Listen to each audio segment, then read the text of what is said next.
कन्हैया कन्हैया पुकारा करेंगे।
कहीं तो मिलेंगे बांके बिहारी, कहीं तो मिलेंगे बांके बिहारी, कहीं तो मिलेंगे वे बांके बिहारी।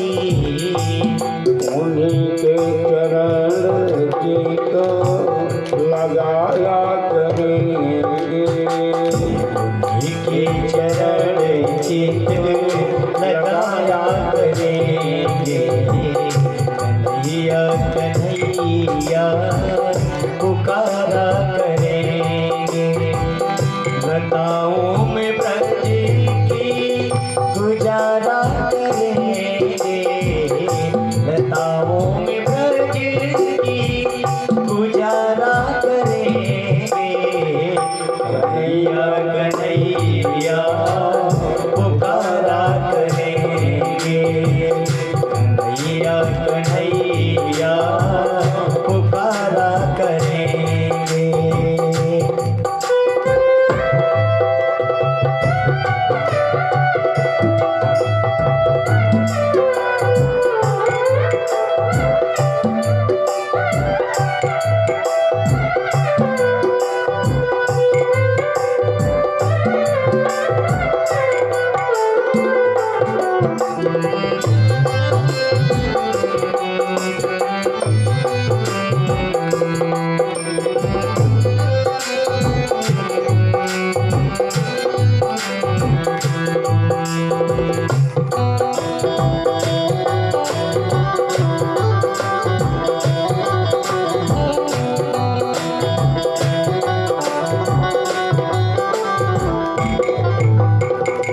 उन्हें प्रेम बंधन में हम बांध लेंगे। उन्हें प्रेम बंधन में हम बांध लेंगे। उन्हें प्रेम बंधन में हम बांध लेंगे। उन्हें फिर कहाँ जाया करेंगे। उन्हें फिर कहाँ जाया करेंगे। कन्हैया कन्हैया पुकारा करेंगे। कन्हैया कन्हैया पुकारा करेंगे। लताओं में ब्रज की गुजारा करेंगे। लताओं में ब्रज की गुजारा करेंगे। कन्हैया कन्हैया पुकारा करेंगे। कन्हैया कन्हैया पुकारा करेंगे। लताओं में ब्रज की गुजारा करेंगे। लताओं में ब्रज की गुजारा करेंगे। कन्हैया कन्हैया पुकारा करेंगे। कन्हैया कन्हैया पुकारा करेंगे। पुकारा करेंगे। पुकारा पुकारा करेंगे। बोलिए स्वामी परमहंस महाराज की जय। सत्संग प्रेमी महानुभाव, अब हम आप सब सावधान चित होकर नित्य प्रति भांति भगवत कथा में पान करेंगे। कल आपने सुना अमलात्मा परमहंस श्री सुखदेव जी महाराज व्यासासन पर विराजमान हुए और विश्व की सारी प्रतिभाएं ऋतंभरा प्रज्ञा प्राप्त महामहर्षि गंगा की रेती में बैठे हैं। राजा परीक्षित का केवल एक प्रश्न है, अतः पृच्छामि संसिद्धिं योगिनां परमं गुरुं पुरुषस्य यत् कार्यं म्रियमाणस्य सर्वथा। गुरुदेव जिसके सामने मौत खड़ी हो, आज के 7वें दिन उसको मरना है, ऐसे मरणासन्न म्रियमाण व्यक्ति को करना क्या चाहिए? सुखदेव जी महाराज अपनी वाणी मुखरित करते हैं, तो आप ध्यान देना।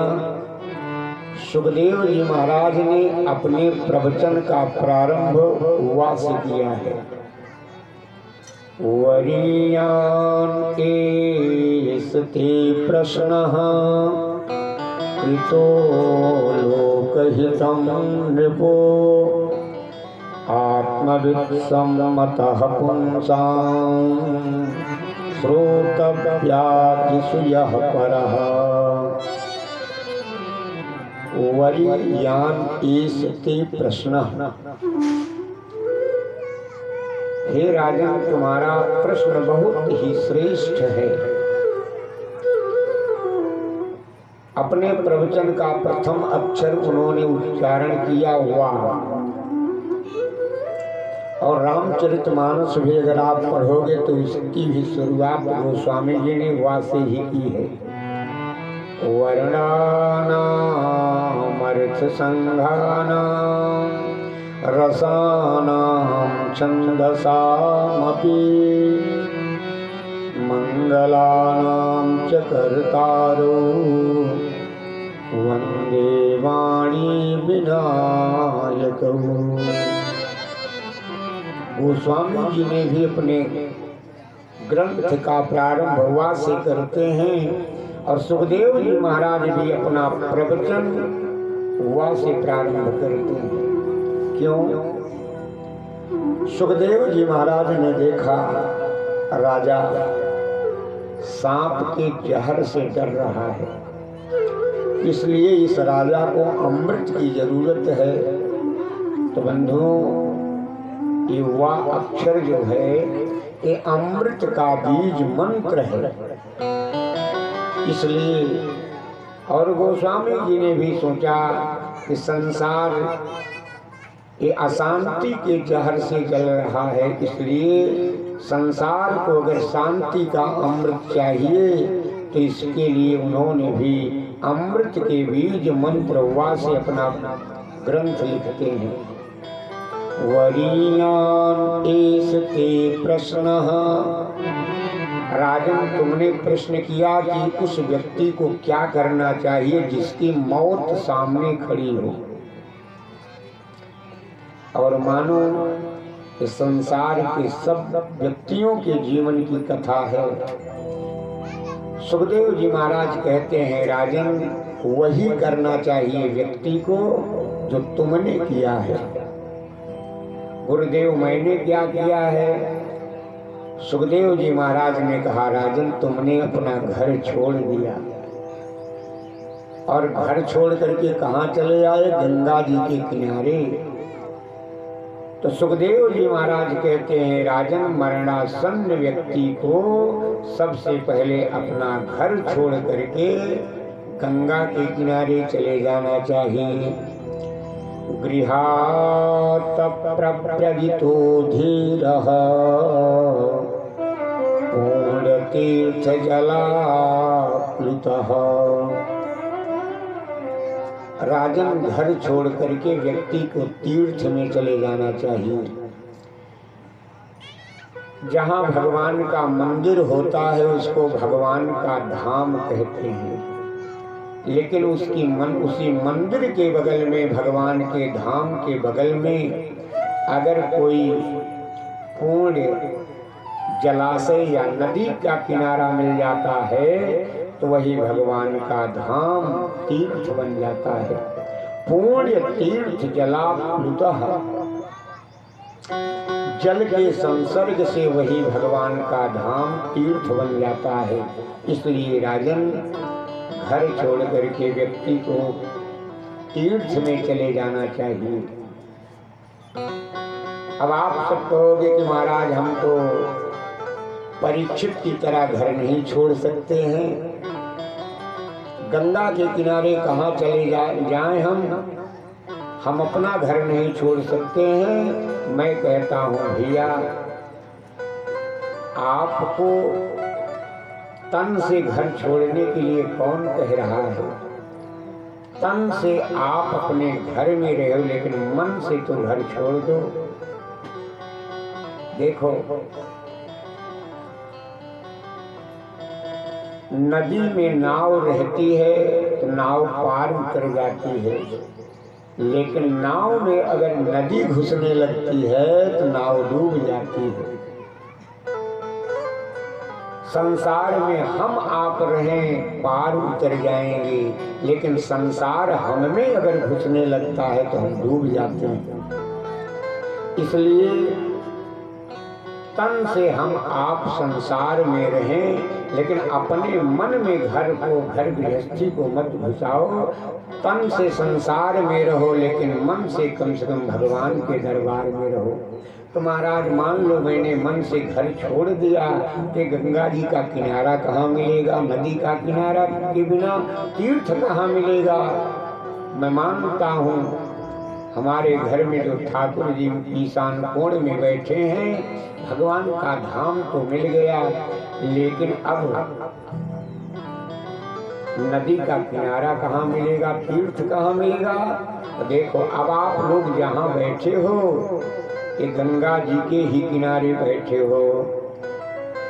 राम भगति जहाँ सुर सर धारा, राम भगति जहाँ सुर सर धारा, राम भगति जहाँ सुर सर धारा, राम भगति जहाँ सुर सर धारा, राम भगति जहाँ सुर सर धारा, सरसरि ब्रह्म विचार प्रचारा, सरसरि ब्रह्म विचार विचारा, हरिहर ब्रह्म विचार विचारा। सत्संग के किनारे चले जाओ, भगवान की भक्ति के दरवाजे पर चले जाओ, तुम तीर्थ में पहुंच गए हो। एक सज्जन ने कहा, महाराज कैसे पता चले कि हम मरने वाले हैं? परीक्षित जी को तो पता चल गया कि हमारी मौत 7वें दिन है, लेकिन हमको कैसे पता चले कि हम मरने वाले हैं? भैया पता चल जाता है, लेकिन हम सब इतने दुराग्रही हैं कि मानते ही नहीं हैं। दृग दृग नहीं तेज देह जब डगमग, पग पग मग मग अलग परम, चग चग मुख दंत बचन जब भग भग, जब अनुचर लगभग जगरम, भगवत भज चेत सुभग नर, भागवत भज चेत सुभग नर, जग भर पिंगल सुयस अचल पसरे, झटपट मन चेत कपट कच खटपट, काल कपट सिर झपट करे। दृग दृग नहीं तेज देह जब डगमग, आंखों की ज्योति जब कमजोर होने लगे, समझ लेना मरने का समय नजदीक आ रहा है। देह अपने बस में न रहे, दृग दृग नहीं तेज देह जब डगमग, अब पग पग मगमग अलग परम। पैर आप इधर रखना चाहते हो, पैर उधर पड़ने लगे तो समझ लेना परीक्षित जी की तरह आप भी होने वाले हो।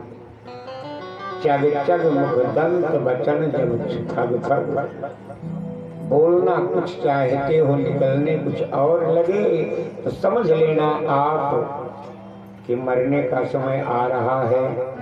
भागवत भज चेत सुभग नर जग भर, भागवत भज चेत सुभग नर जग भर, पिंगल सुयस अचल प्रसरे। हे सौभाग्यशाली मनुष्यों, तुमको ये इतना सुंदर शरीर मिला है, इससे तुम भजन कर लो, नहीं तो क्या होगा। बोले भागवत भज चेत सुभग नर जग भर, पिंगल सुयस अचल प्रसरे। झटपट मन चेत सुभग झटपट मन चेत कपट तज खटपट, कल कपट सिर झपट करे। पता तो चल जाता है लेकिन हम लोग थोड़ा दुराग्रही हुए। सुखदेव जी महाराज कहते हैं, राजन मरणासन्न व्यक्ति को वही करना चाहिए जो तुमने अपने जीवन में कर लिया है। घर द्वार छोड़ करके, पत्नी पुत्र परिवार छोड़ करके गंगा के किनारे कुशासन पर बैठ गए हो, लेकिन यहाँ आने के बाद क्या करना चाहिए। अब आप देखो, आप सब भी अपना घर द्वार छोड़ करके गंगा के किनारे आ गए हो, राम भक्ति के गंगा के किनारे आ गए हो, लेकिन यहाँ आने के बाद क्या करना चाहिए।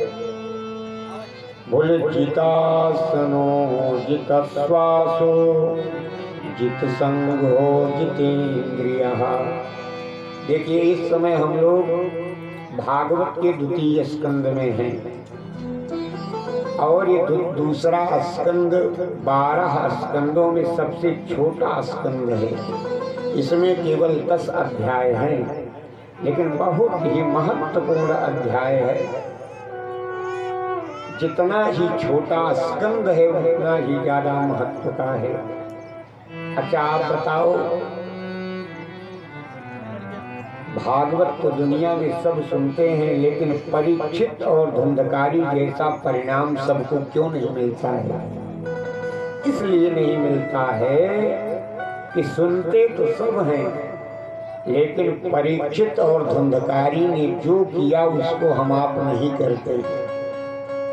सुखदेव जी ने कहा, महाराज राजन परीक्षित, कथा तो मैं तुमको केवल 6 घंटे सुनाऊंगा, सुबह 9 बजे से 12 बजे तक, शाम को 3 बजे से 6 बजे तक सुनाऊंगा, लेकिन बाकी बचे तुम्हारे पास 18 घंटे। राजन 18 घंटे क्या करोगे।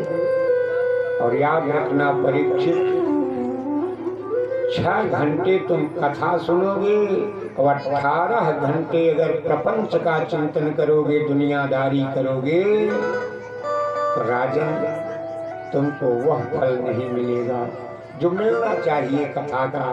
इसलिए राजन अब मैं तुमको वो बता रहा हूँ कि कथा सुनने के बाद जो बाकी 18 घंटे बचेंगे उसमें तुमको क्या करना चाहिए। कहा गुरुदेव बताओ। सुखदेव जी महाराज ने कहा, राजन सबसे पहले तो जितासनो जित श्वासो जित संगो जितेंद्रियः। सबसे पहले राजन एक आसन सिद्ध कर लो। एक ऐसा आसन सिद्ध करो जिस पर तुम लगातार 3 घंटे बैठ सको। अच्छा आप बताओ, यहाँ भगवान की कथा वही सुन सकता है जिसको 3 घंटे बैठने की क्षमता होगी। जो व्यक्ति 3 घंटे बैठ नहीं सकता है वो कथा नहीं सुन सकता है। इसलिए राजन तुमको 3 घंटे एक आसन पर बैठने का अभ्यास करना चाहिए। तो जितासनो, इससे फायदा क्या होगा? इससे फायदा ये होगा कि आपका तन स्थिर हो जाएगा। आसन सिद्ध होने के बाद आपका तन स्थिर हो गया, ये कहीं आ जा नहीं रहा, हिल नहीं रहा है। लेकिन राजन अभी एक गड़बड़ी है, आसन सिद्ध हो जाने के बाद तन तो स्थिर हो गया, लेकिन इसमें रहने वाला मन दुनिया में घूम रहा है। ये मन कैसे बस में हो, इसके लिए अब आगे बता रहे हैं। जितासनो जितश्वासो, राजन अब तुम प्राणायाम के माध्यम से भस्त्रिका, कपालभाति, अनुलोम विलोम के माध्यम से तुम श्वास पर विजय प्राप्त करो। और बंधुओं, इसको आप प्रैक्टिकली करके देख लेना अपने जीवन में। बड़े से बड़ा आपके पास टेंशन हो, केवल अपने श्वासों पर प्राणायाम करना शुरू कर दीजिए, स्वयं अनुभव करेंगे कि टेंशन का प्रभाव आपके जीवन में कभी नहीं पड़ेगा। राजन, आसन से तुम्हारा तन तुम्हारे बस में हो जाएगा और प्राणायाम श्वास के पर विजय प्राप्त करने से जो मन तुम्हारा इधर उधर दौड़ रहा है वो मन तुम्हारे बस में हो जाएगा। और बंधुओं, यही आप बैठे रहोगे, लेकिन अगर आपका मन आपके बस में नहीं होगा तो यहीं बैठे बैठे आप कथा सुन नहीं सकते हो। अच्छा, आप बताओ, अखंड रामायण कभी कभी होता है, वही डीजे के पास व्यक्ति सो जाता है, कान खुला है, कान में आवाज जा रही है, लेकिन सो कैसे जाता है? क्योंकि उसका मन सो गया। अब आप बताओ, मन आपका यहाँ नहीं रहेगा तो बैठे ही भी रहोगे तो भी कथा नहीं सुन सकते हो। इसलिए मन को कंट्रोल करने के लिए जित श्वासो, और उसके बाद जित संगो जितेंद्रियः। राजन, उसके बाद संग पर भी विजय प्राप्त करो। गलत व्यक्ति के पास कभी भी मत बैठना। अब सुखदेव जी महाराज ने कहा, राजन कुछ समझ में बात आई? परीक्षित ने कहा, गुरुदेव आपने जितना कहा वो तो सब समझ में आ गई। सुखदेव जी ने कहा, राजन फिर अपनी आंख मूंदो। राजा ने आंख मूंद लिया, कहा थोड़ी देर भगवान का ध्यान करो। राजा आंख मूंद करके बैठ गया। थोड़ी देर में सुखदेव जी महाराज ने पूछा, राजन कुछ दिखाई दे रहा है? परीक्षित ने कहा, गुरुदेव मेरी पत्नी दिखाई दे रही है, मेरा बेटा दिखाई दे रहा है, मेरा महल दिखाई दे रहा है। गुरुदेव आंख मूंदने पर तो आंख खोलने से ज्यादा दिखाई दे रहा है। आंख खोलने से तो बहुत थोड़ा दिखाई पड़ रहा था, लेकिन आंख मूंदने पर तो मेरे सामने सारी दुनिया नाच रही है। सुखदेव जी महाराज ने कहा, परीक्षित मैंने कहा कि भगवान का ध्यान करो, अब तुम दुनियादारी संसार और प्रपंच का ध्यान करने लगे। और राजा आंख मूंदने के बाद अगर वैकुंठ में रहने वाला भगवान न दिखाई पड़े तो आंख मूंदना ढोंग है, और ढोंगियों को कभी भगवान नहीं मिलते हैं। इसलिए राजन, आंख मूंदने पर अगर भगवान न दिखाई दें तो थोड़ा आंख खोल करके भगवान का दर्शन करो। परीक्षित राजा ने आंख खोल दिया। राजन अब बोलो, अब क्या दिखाई दे रहा है?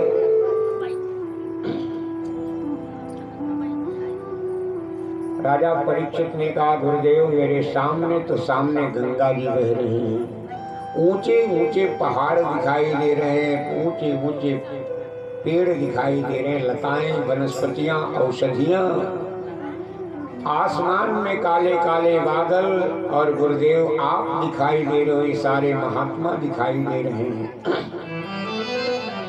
सुखदेव जी महाराज ने कहा राजन ये सब भगवान का रूप है, सारा विश्व ही भगवान का रूप है। विश्वं विष्णुर्वखत्कारो भूत भव्य भवत् प्रभु भूतकृत भूत भृत भावो भूतात्मा भूत भावनः।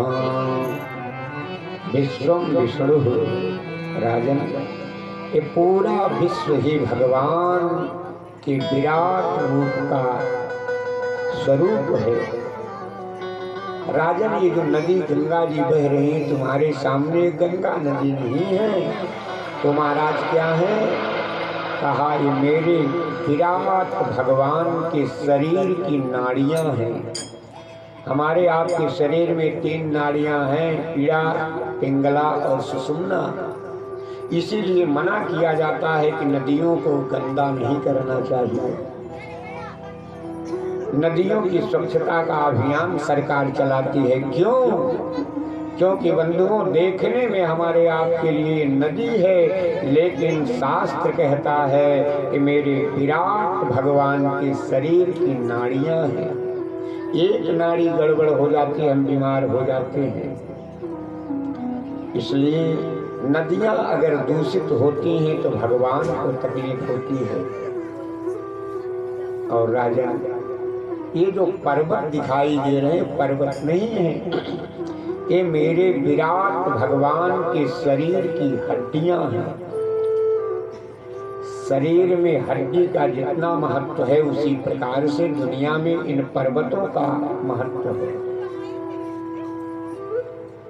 ये जो पेड़ पौधे दिखाई दे रहे हैं, लताएं औषधियां दिखाई दे रही हैं राजन, तो मेरे विराट भगवान के शरीर की रुएं हैं। हमारे यहाँ तो एक दातून भी तोड़ा जाता है तो पहले पेड़ से प्रार्थना की जाती है, हे वृक्षदेव आयुर्विद्या वसो वर्चः प्रजा पशु वसूनि च त्वन्नो देहि वनस्पते। हे वनस्पति देव मुझे आपके शरीर की एक बीता लकड़ी चाहिए और आप देने की मुझे कृपा करें। बिना प्रार्थना किए एक दातून तोड़ने के लिए भी मना किया जाता है। क्यों? क्योंकि ये आपके लिए पेड़ होंगे, लेकिन ये तो शास्त्र कहता है कि मेरे विराट भगवान के शरीर की रोएं हैं। एक रोवा शरीर का उखड़ जाता है बंधु तो बरतोड़ हो जाता है, कितनी तकलीफ होती है। इसलिए अकारण कभी पेड़ों को नहीं काटना चाहिए। ये जो आसमान में काले काले बादल दिखाई दे रहे हैं राजन, ये मेरे विराट भगवान के शरीर के काले काले बाल हैं। पूरे शरीर का वर्णन करते हैं। सुखदेव जी महाराज कहते हैं राजन समझ में आया कुछ? परीक्षित जी महाराज कहते हैं गुरुदेव एक शंका हो रही है।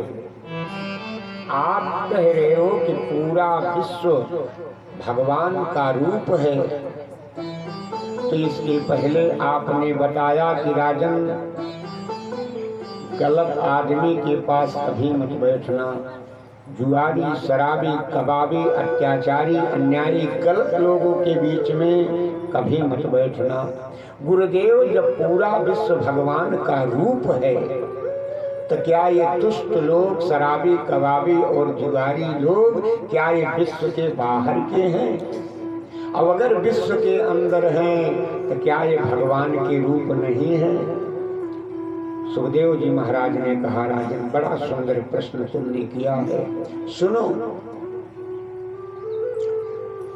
बोले नत्योस्य नाट्योथ तनु रुहाणी महीरुहा विश्वतनोर्नृपेन्द्र। बोले प्रीडोत्तरोष्ठो धर एव लोभो अधर्मस्तनो धर्म पथोस्य पृष्ठम्। राजन भगवान के मंदिर में जाते हो तो भगवान की मूर्ति के एक एक अंग को आंखें फाड़ फाड़ करके देखते हो, भगवान का बड़ा सुंदर विग्रह है। भगवान का दर्शन आप सब भी हम सब भी करते हैं, लेकिन सत्य बताओ, भगवान के हर अंग का दर्शन करते हैं, लेकिन भगवान की पीठ का दर्शन नहीं हो पाता है। भगवान की पीठ का दर्शन नहीं होता है। क्यों? क्योंकि कहते हैं धर्मस्तनो धर्म पथो से पृष्ठम। धर्म जो है भगवान का वक्षस्थल है, भगवान की छाती है, लेकिन अधर्म जो है भगवान की पीठ है। जैसे भगवान के मंदिर में जाने के बाद हम सब दर्शन करते हैं, लेकिन पीठ का दर्शन नहीं करते हैं। क्यों? क्योंकि अधर्म है। उसी प्रकार से समाज में, संसार में रहते हुए अधर्म माने अधार्मिक लोगों के बीच में आप कभी न बैठे, उनको अपनी आंखों से न देखें, जैसे भगवान के मंदिर में भगवान की पीठ नहीं देखते। अच्छा आप बताओ, हमारे शंकर लाल सेठ ने भागवत करने का निर्णय किया, तो जब से इन्होंने निर्णय किया तब से प्रचार करने में जुटे हैं। पंपलेट छपवाया, कार्ड बनवाया, बैनर तक बनवाया, जहां कोई मिलता सबसे कहते भैया हमारे यहाँ 4 मार्च से भागवत कथा होगी। माने एक धर्म का काम करना हुआ, तो कितना बड़ा प्रचार कर रहे हैं। लेकिन आप बताओ, किसी को घोटाला करना हो तो क्या वो प्रचार करेगा? क्या वो बैनर छपवा करके कहे मैं फलाने दिन घोटाला करने जा रहा हूँ, बेईमानी करने जा रहा हूँ, चोरी करने जा रहा हूँ? क्यों? क्योंकि वो अधर्म है, और अधर्म भगवान की पीठ है, वो छिपा करके रहना चाहिए। इसलिए राजन, ये बुरे लोग भी संसार में हैं, लेकिन इनके संग में कभी मत रहना, क्योंकि ये भगवान की पीठ है। सुखदेव जी महाराज राजा परीक्षित को समझाते हैं, राजन अब इस प्रकार से जितासनो जित श्वासो जित संगो जितेंद्रिया, इसी के आधार पर प्रतिदिन तुमको कथा सुनने से जो समय मिलेगा उसके आधार पर जीवन बनाना होगा। बात सत्य हो गई। अब सुखदेव जी महाराज कहते हैं, राजन अब मैं तुमको कथा सुनाऊंगा। अब कथा कैसे सुनाते, कहाँ से सुनाते हैं? कथा जहाँ से सृष्टि प्रारंभ हुई, भगवान एक बरगद के पत्ते पर बाल भगवान लेटे हुए हैं, प्रलय के समय में जहाँ जल ही जल था, और भगवान अपने दाहिने पैर के अंगूठे को अपने मुंह में डाल करके चूस रहे हैं। मार्कंडे भगवान दर्शन कर रहे हैं। करारविंदे न पदारविंदम मुखारविंदे विनिवेशनं तम बटस्य पत्रस्य पुटे शयानं बालं मुकुंदं शिरसा नमामि। भगवान अपने दोनों हाथों से अपने दाहिने पैर के अंगूठे को अपने मुंह में डाल करके चूस रहे हैं। मार्कंडे भगवान ने कहा, प्रभु ये तो बड़ी गंदी आदत है आपकी। समाज में कोई लड़का अगर अपने हाथ की उंगली को मुंह में डालता है तो लोग कहते गंदा लड़का है। अब आप अपने पैरों के अंगूठे को अपने मुंह में डाल के चूस रहे हो, ऐसा क्यों? भगवान ने कहा, मार्कंडे मैंने तो समझा कोई नहीं देख रहा, तुम देख रहे हो, सुनो क्यों? हमको बड़ा आश्चर्य होता था कि इस मेरे चरणों में बड़े बड़े महात्मा भ्रमर बन करके क्यों लगे रहते हैं, मेरे पैरों में ऐसा कौन सा रस है। मैंने सोचा सारी दुनिया जिस मेरे पैरों का रस लेना चाहती है, उस रस को मैं भी थोड़ा देख लूं। पद राजीव बरन नहीं चाही, मुनि मन मधुप बसहि जिन पाही। अब भगवान बालक रूप त्याग करके शेष सैया पर जाकर के सो गए। बहुत दिनों तक भगवान सोते रहे।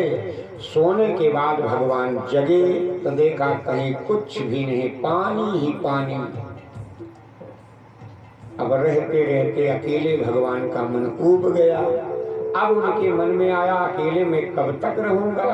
तो भगवान ने संकल्प किया, एको हम बहुश्यामी, मैं ही एक से बहुत हो जाऊं। उसी समय भगवान नारायण के नाभि से एक कमल प्रकट हुआ। नारायणं पद्मभवं वसिष्ठं। और उसी कमल पर ब्रह्मा जी महाराज, और ब्रह्मा जी महाराज जब प्रकट हुए तो ब्रह्मा जी महाराज सोचने लगे कि मैं कौन हूँ। हे भैया, ये केवल ब्रह्मा जी नहीं सोच रहे हैं कि मैं कौन हूँ।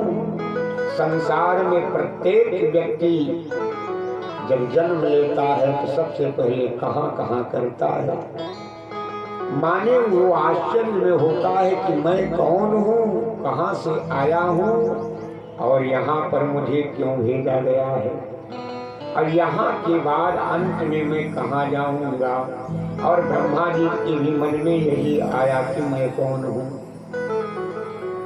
बोले कस्तम को हम उत आयातः, कामे जननी को मितातः, इति परिभावय सर्वं सारं, विश्वं त्यक्त्वा स्वप्न विचारम्। मैं कौन हूँ? अरे मैं तो इस कमल के फूल पर बैठा हूँ, लेकिन ये कमल का फूल किस पर टिका हुआ है, पता लगाने के लिए कमल के नाल की डंडी पकड़ करके नीचे चलते गए।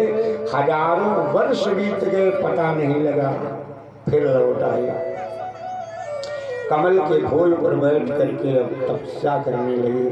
तपस्या करने से भगवान उनके सामने प्रकट हुए। ब्रह्मा जी महाराज ने प्रभु को प्रणाम किया। प्रभु मेरे लिए आदेश क्या है?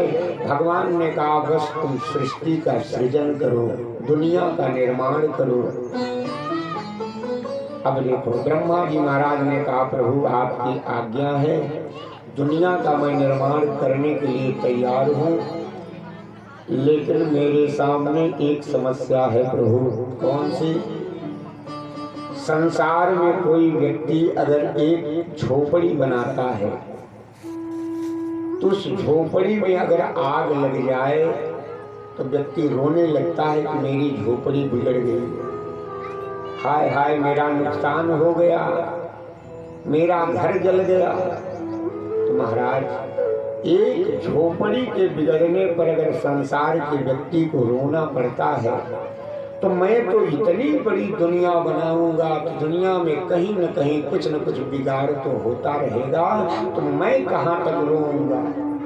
अच्छा, व्यक्ति रोता क्यों है? दुनिया में और कहीं आग लग जाए उसको रोएगा नहीं, लेकिन अपनी मड़ई में आग लग गई तो रोने लगता है। क्यों? उस व्यक्ति को अपनी मड़ैया में मोह होता है। दुनिया में ट्रेन दुर्घटना हो जाए, सैकड़ों लोग मर जाएं, अखबार में निकले, लोगों को रोना नहीं आता है। अपना लड़का केवल बीमार हो जाए तो व्यक्ति रोने लगता है। क्यों? क्योंकि उसको अपने लड़के में मोह होता है। तो महाराज, जब मैं दुनिया बनाऊंगा तो मुझे भी तो मोह होगा, और मैं कब तक रोऊंगा? मैं तो मोह के बंधन में पड़ जाऊंगा। तो आप ऐसी कृपा करो कि दुनिया तो मैं बनाऊं लेकिन मुझे मोह न हो, और जिसको मोह नहीं होता है उसको रोना भी नहीं पड़ता है। तो भगवान ने कहा, फिर मैं तुमको एक मंत्र बता रहा हूँ, वही मंत्र याद कर लो। तुम दुनिया बनाओगे लेकिन दुनिया में तुमको मोह नहीं होगा। मानो स्वयं आदि नारायण भगवान ब्रह्मा जी के माध्यम से हम सबको मंत्र दे रहे हैं दुनिया वालों तुम भी अपने घर गृहस्थी बनाते हो, दुकान मकान सजाते हो, लेकिन रोना पड़ता है इसलिए कि दुकान मकान घर परिवार पत्नी पुत्र में तुम्हारा मोह होता है। यही मंत्र याद कर लो, आपको कभी मोह नहीं होगा। कौन सा मंत्र? इस मंत्र का नाम है चतुश्लोकी भागवत। अहमेवासमेवाग्रे नान्यत् सदपरम् पश्चादहं यथेतच्च एव शिष्येत सूक्ष्महम् ऋतीर्थं यत्प्रतीयेतो न प्रतीयेत चात्मनि तद्विद्यादात्मनो मायां यथा भासो यथा तमः यथा महान्ति भूतानि भूतेषु चावचेष्वनु प्रविष्टान्यप्रविष्टानि तथा तेष्वन्तेष्वहम् एतावदेव जिज्ञास्यम् तत्तज्जिज्ञासुनात्मनः अन्वयव्यतिरेकाभ्यां यत् सर्वत्र सर्वदा। भगवान ने कहा ब्रह्मा ध्यान से सुनना, जब कुछ भी नहीं होता है दुनिया में तब भी मैं रहता हूँ, और जब तुम सारी दुनिया बनाओगे तब दुनिया के कण कण में, रग रग में, कतरे कतरे में, जर्रे जर्रे में, धूल में भी फूल में केवल मैं ही मैं रहूंगा। मेरे अलावा कहीं कुछ भी नहीं होगा। और ब्रह्मा, ये दुनिया जो तुमको दिखाई देगी बनाने के बाद ये सब झूठ होगी, सत्य केवल मैं ही रहूंगा। यानी ब्रह्मा, तुम्हारे अंदर ताकत नहीं कि दुनिया का निर्माण तुम कर सको। दुनिया तो मैं ही बनाऊंगा, लेकिन मैं नहीं चाहता हूं कि दुनिया वाले ये कहें कि दुनिया भगवान ने बनाया है, लोग कहें दुनिया ब्रह्मा ने बनाया है।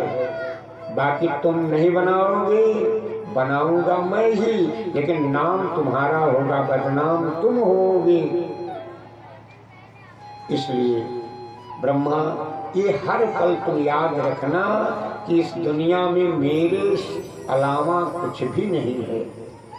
सत्यम ब्रह्म जगत मिथ्या, ये सारा संसार झूठ होगा, सत्य केवल मैं ही हूँगा। अब आप बताओ, बात अगर यही इतना समझ में आ जाए तो संसार में कभी आपको मोह नहीं होगा। अब मोह नहीं होगा तो मोह सकल व्याधिन कर मूला, मूल ही नहीं होगा तो कोई भी दिक्कत, कहीं भी कोई दुर्गुण आपके पास नहीं आएंगे। तो मोह कैसे होता है? कहा मोह होता है यही कि मैंने बनाया है और मैं और मेरापन ही मोह है। ये मैं हूँ और ये मेरा है, यही मानना छोड़ दो। संपत्ति सब रघुपति कहीं आही, मोह दुनिया में कभी नहीं होगा। ब्रह्मा, तुम ये मान लेना कि दुनिया में कोई भी कुछ भी होता है तो केवल मेरी मर्जी से, मेरी मर्जी के खिलाफ कभी एक पत्ता भी नहीं हिलता। अब आप बताओ, जो बात ब्रह्मा जी को बता रहे हैं तो ब्रह्मा जी की तो समझ में बात आ गई। देखिए, ये चतुश्लोकी भागवत नारायण ने ब्रह्मा को दिया। ब्रह्मा ने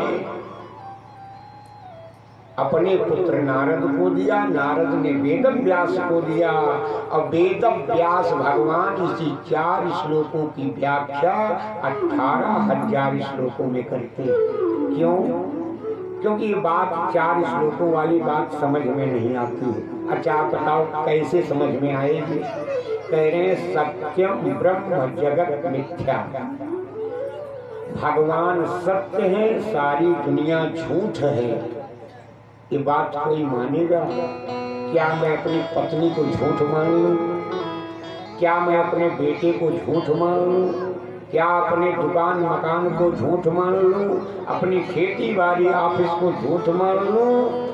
माने जो दिखाई दे रहा है वो झूठ, और जो दिखाई नहीं दे रहा वही है सत्य।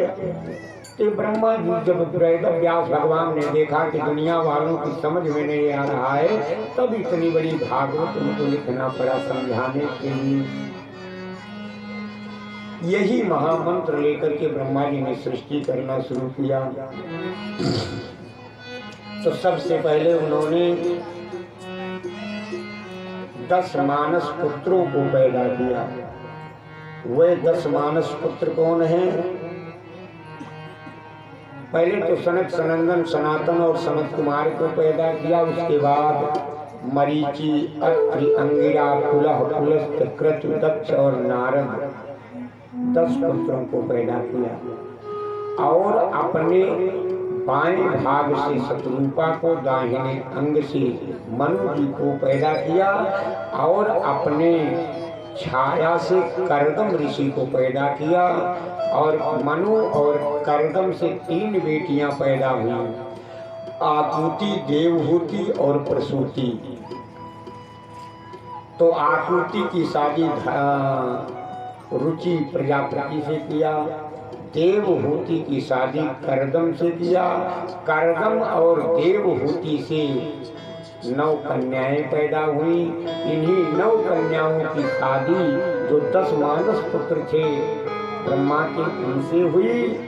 और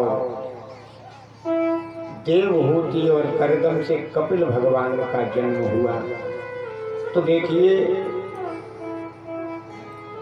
करदम जी महाराज की पहली बेटी थी कला, उसकी शादी हुई ब्रह्मा के पहले पुत्र मरीचि से।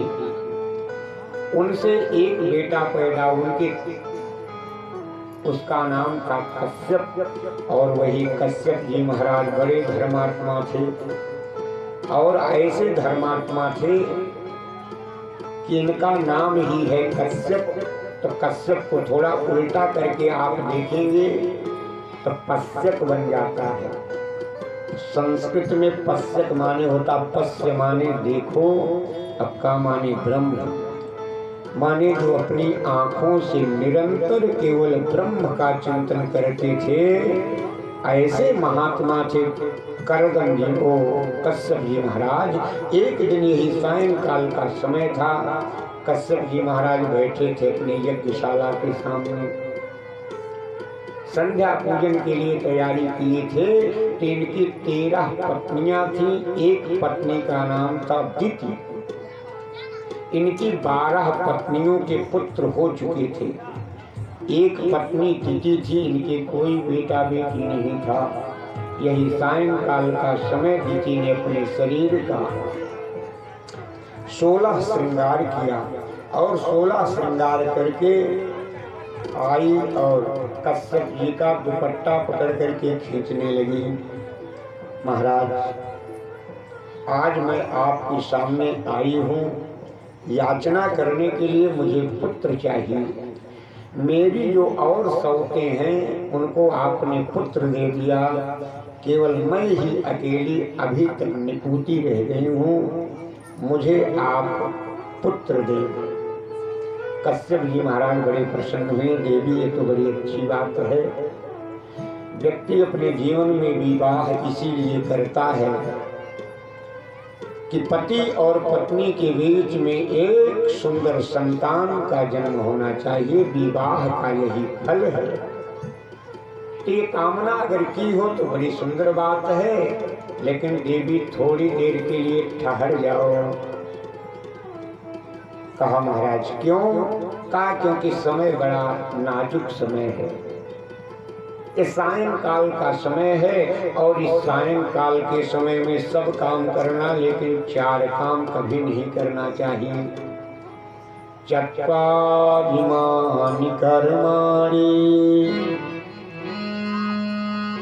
चत्वारिमानि कर्माणि संध्यायां परिवर्जयेत्। आहारं मैथुनं निद्रां स्वाध्यायं च चतुर्थकम्। देवी जो काम तुम करने के लिए कह रही हो ये काम इस समय नहीं करना चाहिए। कश्यप जी महाराज समझाने लगे, देवी ये तो सायंकाल का समय है। अरे संध्या की परमो पवित्र पूर्ण बेला है। अरे शुभ कर्म कैसे होगा प्रिय ये तो बताओ तो। बोले संध्या की परमो पवित्र पूर्ण बेला है। शुभ कर्म कैसे होगा प्रिय बताओ तो। देवी अपना खानदान याद करो, कितने ऊंचे खानदान, कितने बड़े बाप की बेटी हो। तुम्हारे पिता हैं दक्ष प्रजापति, इतने संस्कारी बाप की बेटी होकर के तुम ऐसा कह रही हो। अरे परमो पवित्र प्रजानाथ दक्ष पुत्री हो। अरे ये कहते हुए तनिक भी लजाओ तो। अपने मुख मंजू की मनोरम सुरीली तान द्वारा संध्या प्रार्थना हमको सुनाओ तो। या कि जो सिखाए गए हैं सुआसन तुम्हें उनमें से कोई एक आसन लगाओ तो। देवी ये तो सायंकाल का समय है, तुम्हें दरवाजे पर तुलसी माता के सामने दीप जलाना चाहिए।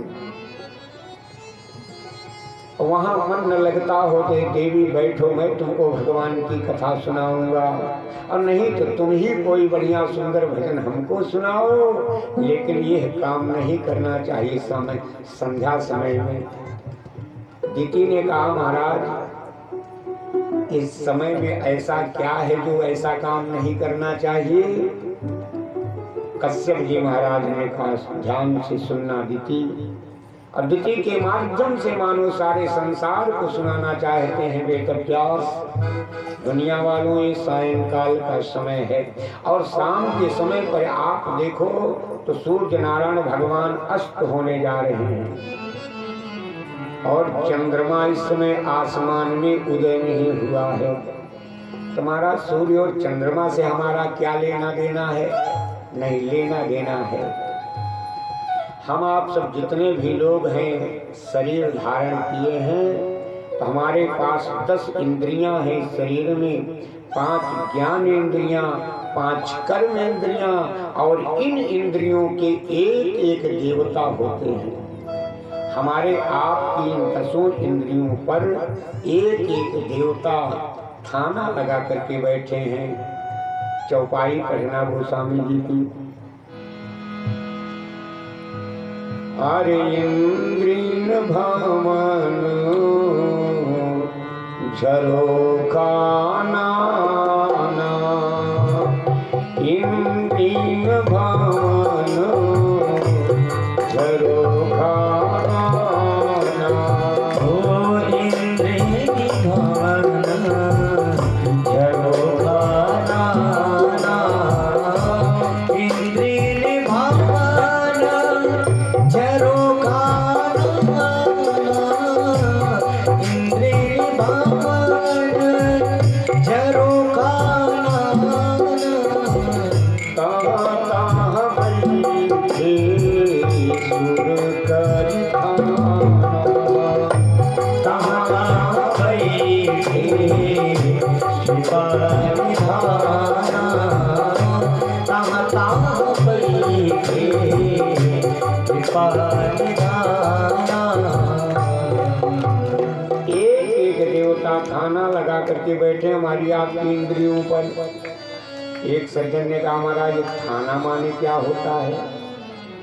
अरे जहाँ बस खड़ी होती है उसको बस स्टेशन कहते हैं, जहाँ रेलगाड़ी खड़ी होती है उसको रेलवे स्टेशन कहते हैं, और जहाँ पुलिस रहती है उसको पुलिस स्टेशन कहते हैं। लेकिन ये थाना किसे कहा जाता है? हमने कहा ज़्यादा व्याख्या की जरूरत नहीं, केवल शब्द पर ध्यान देना। थाना शब्द में केवल 2 अक्षर हैं, था ना। गांव में डकैती पड़ती है, दरोगा साहब आते हैं, अब पता लगाते हैं डकैती किसने डाली, चोरी किसने की। तो असली चोर तो नहीं पकड़ पाए, अंदाज में किसी को भी पकड़ करके थाने में ले गए, वहाँ 3rd डिग्री का प्रयोग किया। पुलिस मारते हुए कहती बोल तो उसमें था, वो कहता है ना। पुलिस कहती है था, वो कहता है ना। माने था और ना 2 अक्षर जहाँ सुनाई पड़े उसी को थाना कहते हैं। ये देवता लोग थाना लगा करके इंद्रियों पर बैठे हैं। बुद्धि पर कौन देवता है? सूर्य नारायण। और मन पर कौन देवता बैठे हैं? चंद्र नारायण।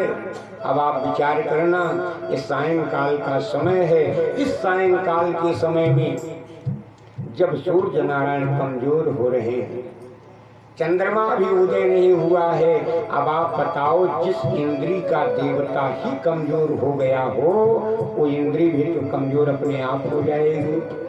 तो हमको क्या करना चाहिए?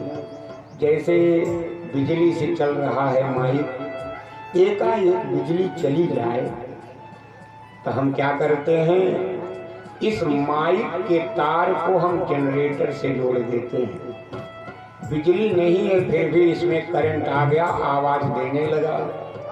उसी प्रकार से बंधुओं, इस सायंकाल के समय में जब हमारे मन और बुद्धि दोनों कमजोर हो जाएं, ऐसे समय में हमको अपने मन और बुद्धि को भगवान से जोड़ देना चाहिए। और जब ये मन और बुद्धि भगवान से जुड़ जाएगा तो मन बुद्धि कभी कमजोर नहीं पड़ेगा। नहीं तो ये दुर्गुण इसी ताक में रहते हैं, इस व्यक्ति का मन और बुद्धि कब कमजोर हो। और सायंकाल के समय में जब मन और बुद्धि कमजोर हो जाते हैं, उसी समय ये दुर्गुण काम, क्रोध, लोभ, मोह, मद मत्सर ये हमारे हृदय में प्रवेश करके रात्रि में प्रकट होकर के हमारा पतन कर देते हैं। कश्यप जी महाराज समझा रहे हैं, देवी मान जाओ, ऐसा घोर तमा बेला, घोराणाम घोर दर्शना। एक घोर समय है देवी, इस समय का दुरुपयोग मत करो। इस समय ये काम नहीं करना चाहिए। इस समय तो भजन पूजन और संध्या वंदन करना चाहिए। हे भैया, गृहस्थी का आनंद जीवन में कब मिलता है? संसार में चाहे जितना बड़ी व्यक्ति धनवान बन जाए, लेकिन भगवान कहते हैं प्यारे, भोजन मिलना कोई सौभाग्य की बात नहीं। भोजन तो उसको भी मिलता है जो भगवान का भजन नहीं करता। भगवान से पूछा गया, प्रभु मैंने सुना है आप दया सब पर बराबर करते हो, भगवान की वाणी सुनना। अखिल विश्व यह मोर उपाया, सब पर मोर बराबर दाया। भगवान कह रहे हैं मेरी दया सब पर बराबर होती है। तो जो कथा सुनने आए तो माथा पीटने लगे, हम लोग तो घाटे में रह गए।